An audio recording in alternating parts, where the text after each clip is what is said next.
네, 문재인 대통령이 어제 코로나19 중대본 회의를 직접 주재하면서 총력 대응을 당부했죠. 오늘도 새해 긴급 일자리 100만 개 이상 제공, 또 3차 재난지원금도 신속하게 집행하겠다라고 말했습니다. 네, 관련 내용 정치권 주요 이슈들 추은호 해설위원과 함께 살펴보겠습니다. 어서 오세요. 네, 안녕하세요. 안녕하십니까. 자, 문재인 대통령이 코로나 중대본 회의를 어제 주재했잖아요. 그렇습니다. 거의 10개월 만인데요. 지금 코로나19 상황이 그만큼 좀 위중한 상황이다라고 보고 있는 거죠. 그렇습니다. 중대본 회의는 대통령이 잘 참석을 안 합니다. 예. 지난 2월에 대구에서 그 신천지 교회 때문에 코로나가 대규모로 이렇게 확산됐을 때 그때 한번 중대본 회의를 주재를 했고요. 그리고 어제 두 번째 주재를 했는데 예. 원래 중대본 회의라는 것이 총리 주재 회의로 예. 이렇게 진행이 되지 않습니까? 예. 여기에 대통령이 이렇게 자꾸 참석하게 되면은 예. 아무래도 회의 자체가 경직될 수밖에 없습니다. 아, 그런 측면도 좀 그거 있군요. 위주로 되고 예. 자유로운 토론이 좀 억제되는 측면이 있기 예. 때문에 예. 대통령이 참석을 안 했는데 어제 참석했다는 것은 그만큼 국내 상황이 심각하다라는 것을 반증하는 거고요. 또 하나 이유가 저는 있다고 생각하는데 네.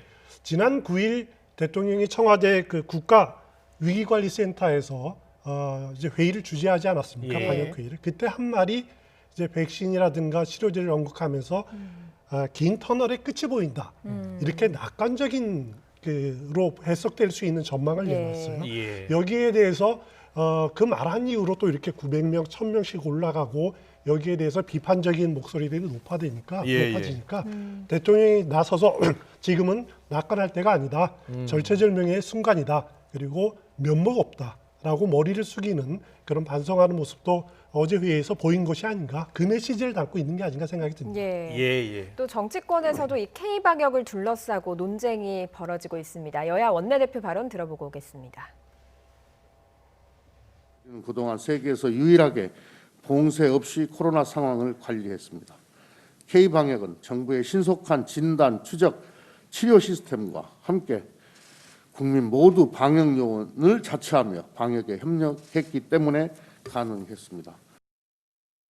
실체도 없는 K-방역 자랑하고 홍보하느라 무려 1,200억 이상을 쓰면서 정작 코로나 종식에 필요한 조치들은 제대로 하지 않은 것이 드러났습니다. 딴 나라들은 접종을 벌써 시작하는데 내년 2월이나 3월이나 이러고 있습니다.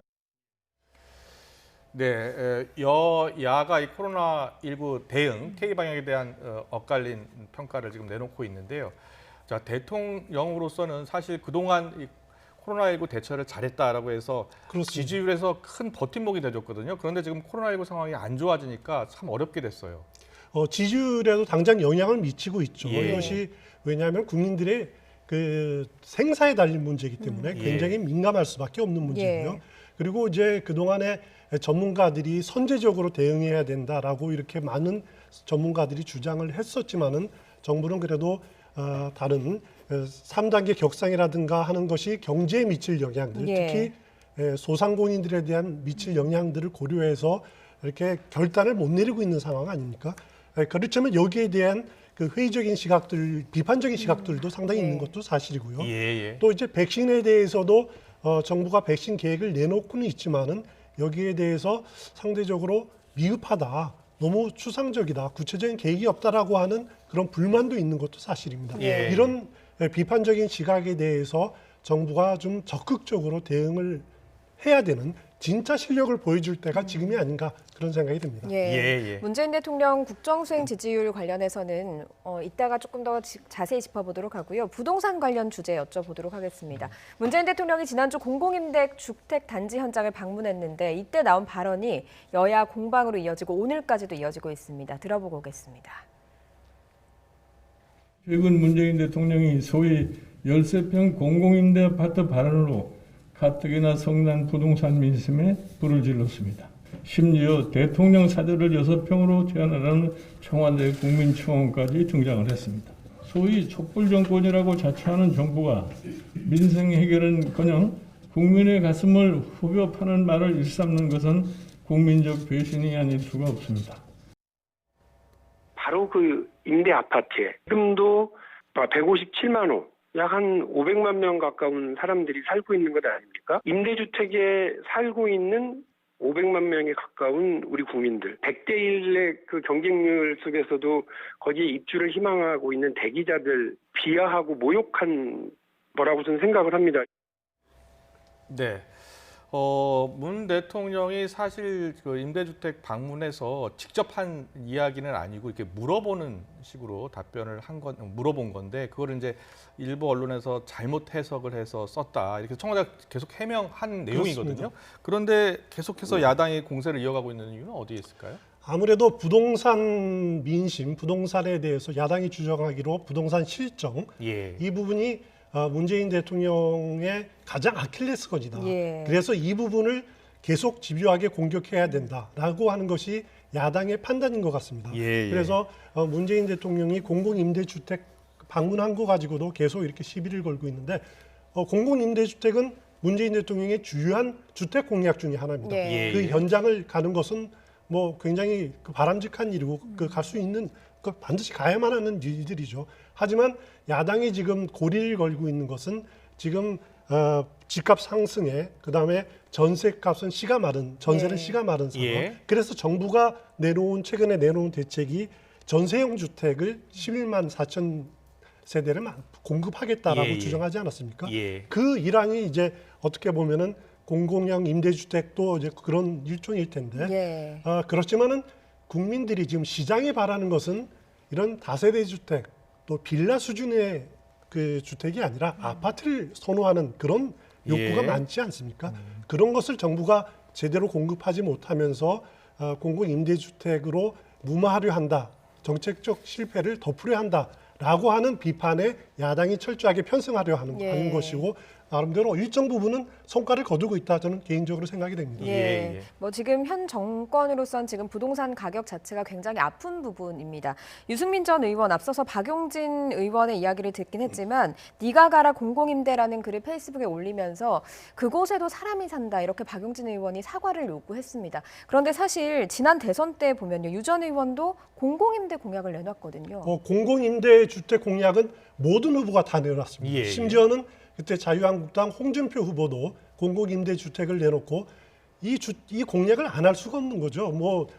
집 실수요자만 위한 공약이 아니라 신혼부부라든가 청년층 또 1, 2인 가구들을 위한 공약을 내놓을 수밖에 없는 겁니다.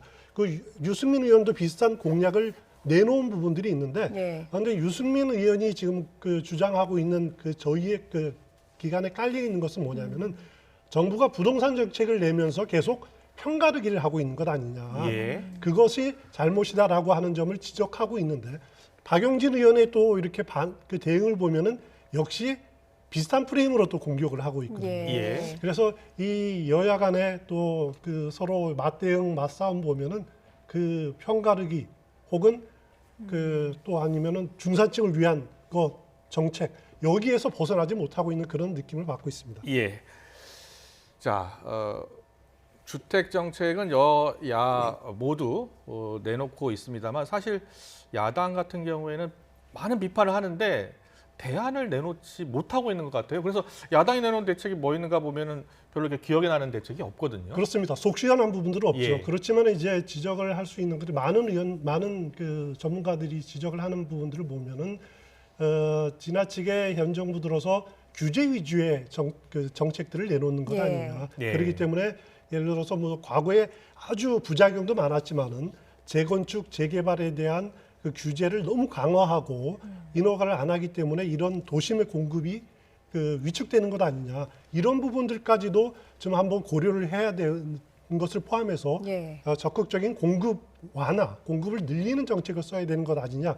이렇게 주장하는 분들이 상당히 있는 것 같아요. 그런데 정부는 여기에 대해서는 상당히 거리를 두고 있는 상황이고요. 아마 내년 서울시장 선거, 보궐선거에서도 이 부분이 굉장히 중요한 핵심 이슈가 될 것 같습니다. 예. 자, 문재인 대통령 지지율 얘기 좀 더 나눠보도록 하겠습니다. 자, 지지율이라는 것은 곧 민심을 반영하는 거 아니겠습니까? 그렇습니다. 최근 문재인 대통령의 지지율이 하락하게 된 배경에는 뭐 코로나19 상황도 지금 있을 수 있고요. 그리고 추 장관과 윤석열 총장의 갈등, 그리고 부동산 문제도 있을 겁니다. 오늘 또 나온 조사 결과 보니까 또 30%대에 그쳤거든요. 자, 어떻게 보십니까?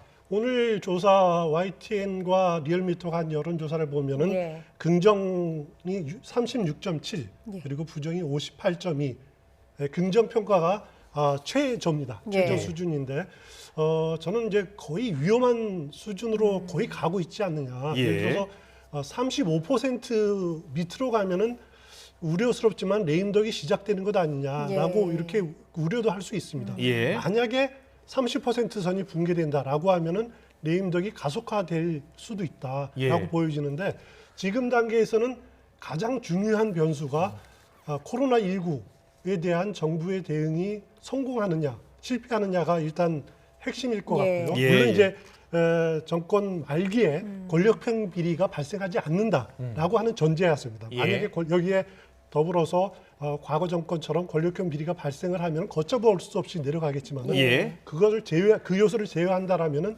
코로나19에 어떻게 대응하느냐라는 것이 문재인 대통령의 지지를 그 35%에서 40% 예. 그 박스권을 형성할 수 있는 것이 그 가장 중요한 요인이 코로나19 방역 대책이다라는 저는 개인적으로 그렇게 생각합니다. 예. 지금 오늘 나온 지지율은 또다시 최저치를 기록했습니다만 이번 주에도 좀 굵직한 사안들이 많습니다. 특히 그 윤 총장의 징계 수위가 결정될 거란 전망이 이제 많습니다. 그러면 이런 이슈들이 문 대통령의 지지율에 영향을 미치게 되겠습니까? 일정 부분 영향을 미칠 겁니다. 그 윤석열 총장에 대한 만약에 그 강한 징계를 받았다라고 하면은 윤석열 총장에 대한 동정 심리 그리고 이 과정에서 문재인 대통령이 적극적인 역할을 해오지 않았다. 예. 그리고 침묵해하고 묵인했다라고 하는 비판적인 여론들이 상당히 작용할 가능성도 상당히 있고요. 예, 예. 지금 오늘 발표된 YTN과 리얼미터 여론조사를 보면은 공수처에 대한 그 반대 의견이 이게 처리 과정이 잘못됐다라는 의견이 굉장히 높았거든요. 예. 만약에 윤석열 총장에 대한 강한 징계가 나온다고 하면은 비슷하게 또 그 문재인 대통령 지지도에도 하락하는 하나의 요인으로 작용할 것 같습니다. 네. 예. 자, 윤석열 총장의 징계위원회는 내일 열립니다. 그런데 자, 추미애 장관하고 윤석열 총장이 장외전을 이어갔다라는 뉴스가 있습니다. 뭐냐면 추미애 장관이 SNS에 글을 올렸어요. 거기에 이제 깨어 있는 시민을 언급하면서 브라질 여성 대통령을 언급을 했거든요. 이게 또 주목을 받았고요. 그리고 윤 총장 같은 경우에는 카카오톡 이 프로필에 침착하고 강하게 이게 뭐 소설 예. 예, 해밍웨이의 노인과 바다에 나오는 구절이죠. 문구죠. 예. 자, 어떤 의미가 있을까요? 일단 그 추미애 장관이 지우마 호세프 전 대통령 여성 대통령인데 이제 탄핵됐습니다. 예. 예. 그 사례를 언급하면서 이 전 대통령이 탄핵된 것은 어떻게 보면 검찰 예. 그리고 경제개혁에 저항하는 재벌과 언론, 예. 검찰이 같이 동맹을 맺어서 네. 이렇게 습격한 거다라고 아주 비판적으로 봤습니다. 그것을 예. 막기 위해서는 시민들이 깨어 있어야 된다. 깨어 있는 시민이 막을 수 있다라고 하면서 그런 글을 올렸는데 그것은 자신의 의지를 밝히는 동시에 예. 시민들의 그 참여, 동참을 호소한 거죠. 예. 여기에 더해서 왜 하필이면은 전 여성 대통령을 언급했을까? 예. 이걸 가지고도 본인이 대권의 꿈이 있는 것 아니냐 그런 해석도 할 수 있는 대목입니다. 예. 반면에 윤석열 검찰총장은 그 비캄 앤 스트롱, 예. 어니스트 해밍웨이의 노인과 바다에서 이제 예. 청새치를 잡으려는 그 노인이 예. 스스로에게 다짐한 말이죠. 예. 이 말을 하면서 이 말을 올리면서 내일 징계위에 임하는 본인의 심정을 밝혔다 이렇게 예. 해석될 수 있는 그 말을 했어요. 네네. 근데 만약에 내일 중징계를 받으면은 예. 윤 총장이 그 노인과 바다에 나오는 또 다른 구절을 언급할 가능성이 있습니다. 거기에 보면은 예. 파멸될지언정 패배하지 않는다라는 그런 구절이 문구가 또 굉장히 있습니까? 유명한 구절이 있습니다. 예. 그 구절을 혹시 또 카카오톡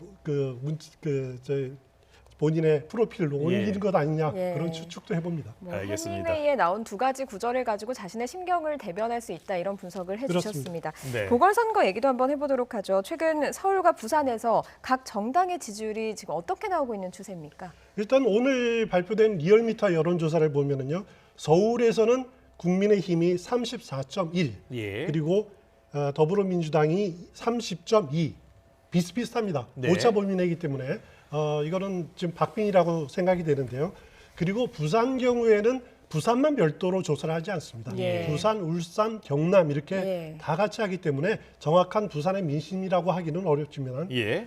국민의힘이 42.9, 더불어민주당이 23.3 압도적인 차이로 PK 민심은 민주당이 아니라 국민의힘을 선택하고 있다 이렇게 보시면 될 것 같습니다. 그렇군요.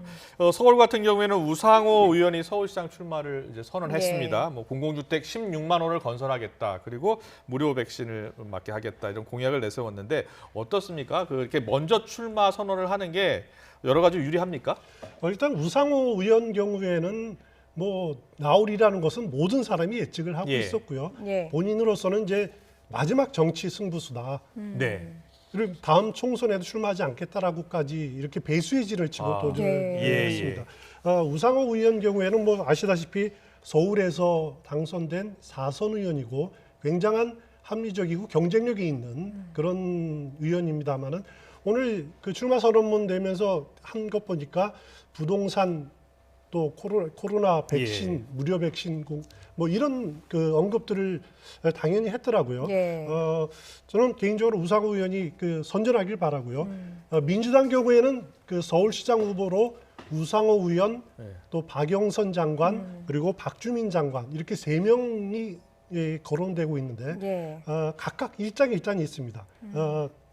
박영선 장관 경우에는 굉장히 뭐 지금 이번에 도전하게 되면은 3번째 도전이고 예. 그래서 상당히 경쟁력이 있어서 서울시장 후보로 상수가 아니냐라고 이렇게 주장하는 분이 많은데 저는 개인적으로 상당한 변수가 또 하나 있다고 생각합니다. 예. 뭐죠? 무슨 변수냐면은 문재인 대통령의 인사에 대한 판단이 굉장히 중요할 거다. 그러니까 예. 정세균 국무총리를 혹시 개각 때 혹은 그 이후에 교체했을 때 예. 그 다음 타자로 다음 총리로 문재인 대통령이 박영선 총리감으로 생각한다라고 하면은 예. 박영선 장관의 서울시장 그 도전은 조금 변수가 생길 수도 예. 있다. 최근에 각종 여론조사를 보면은 박영선 의원이 굉장히 높게 나타나고 있는데 만약에 개각 때 여성 총리로서 그런 가능성도 있다는 얘기네요. 그렇습니다. 뭐 대통령이 미리 언지를 안 주겠지만 예. 본인이 이제 상황 파악을 할 수 있겠죠.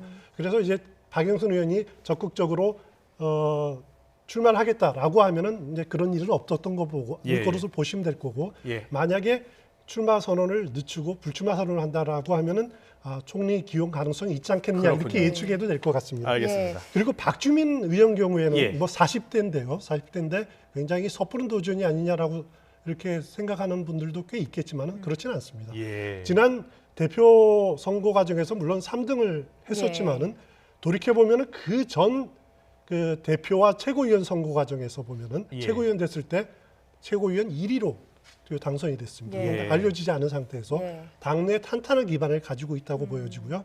그래서 만약에 이 세 분이 경선을 벌이게 된다면은 정말 재밌는 구도가 되지 않을까라는 예상이 됩니다. 예. 예. 그리고 국민의힘에서는 김종인 비대위원장이 김근식 교수죠. 서울 송파병 당협위원장에게 이 서울시장 보궐선거에 출마해달라고 제안을 했다는 소식이 들려오고 있습니다. 지금까지 거론되지 않던 인물 아닙니까? 일단 국민의힘 경우에는 지금까지 나오겠다라고 한들 보면은 대부분 올드가이들이죠. 이해운 전 의원, 뭐 김선동 전 의원, 이종구 전 의원, 뭐 조은희 서초구청장이 좀 다른 부류입니다만 예. 김종인 위원장의 경우에는 아무래도 이 흥행을 끌어들이기 위해서는 뉴페이스가 필요하다라고 생각을 하는 것 예. 같습니다. 예. 그래서 이전에는 당 외에서 찾다가 그게 한계에 부딪히니까 당내에서 좀 찾으려고 하는 것이 아니냐. 그래서 여러 사람들이 좀 나와서 흥행을 일으켜야 된다라고 하는 것 같은데 네. 국민의힘은 자신들의 그 경선을 미스터 트롯 방식이라고 예. 주장을 합니다. 네. 그 선거 구도도 그렇고요. 그래서 예. 과거에 임영웅이나 그 홍탁 같은 사람이 예. 영탁 같은 사람이 예. 이 미스터 트롯 되기 전에 스타들이 아니야 누가 알았겠느냐. 예. 그러나 뉴페이스들도 우리의 경선 과정을 거쳐서 스타가 될 수 있다라고 하는 그런 그 기대감 때문에 이런 방식을 취하고 있는데 그런데 일각에서는 좀 부정적인 시각도 있습니다. 예. 과연 참신한 인물이 국민의힘 서울시장 경선에 들어올 만한 인물이 있겠느냐. 예. 예. 그리고 보궐선거라는 것은 아무래도 조직력이 중요한 선거인데 예. 또 그리고 코로나 시대에 언택 선거가 될 텐데 네. 과연 신인으로서 이걸 감당할 수 있겠느냐라고 하는 부정적인 시각도 틀림없이 존재하고 있는 상황입니다. 예, 네, 알겠습니다. 자, 서울시장 보궐선거 여야 움직임까지 들어봤습니다. 지금까지 추은호 해설위원과 함께했습니다. 잘 들었습니다. 고맙습니다.